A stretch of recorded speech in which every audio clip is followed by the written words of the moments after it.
Go ahead. All right, what's up, everybody? It's Big John. They asked me to reverse my camera, so I did that with my lovely assistant, who would be my wife. And believe me, she's lovely.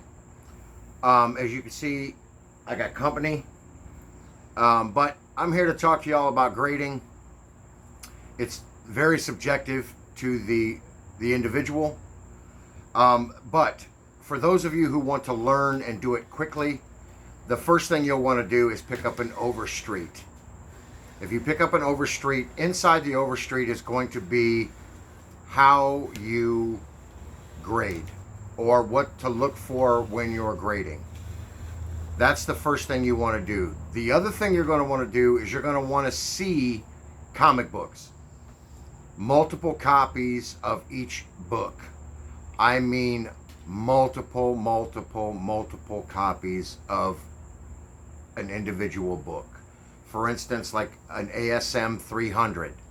How many of those do you think you need to see before you make yourself pretty much, you know how to grade that book from a 0.5 all the way up to a 9.8? That's what I'm talking about. Also, practice makes perfect. Practice. Look at the book. Look at it under an LED light, not your regular fluorescent bulb. An LED is going to make everything pop right off that cover. Get a magnifying sheet. Practice. And I promise you, your grades will be much better. Then you have those who are what I like to call 9/8 blind, or they have 9/8 syndrome. They think everything they have is a 9/8. Let me tell you something.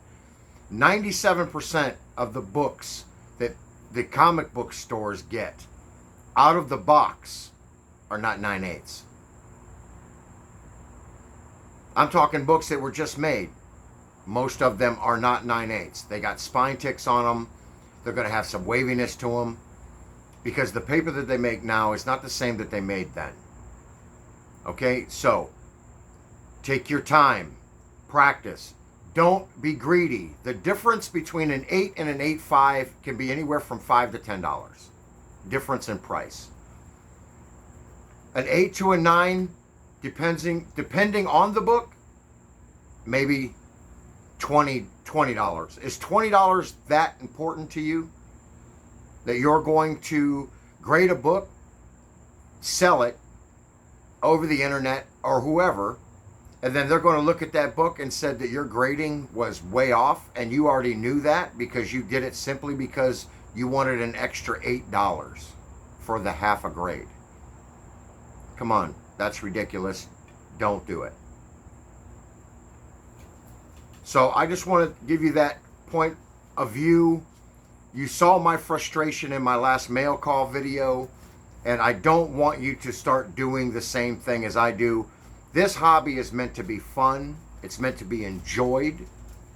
Fall in love with your artists. Fall in love with the stories. You don't need to make a business out of it like a lot of people are doing.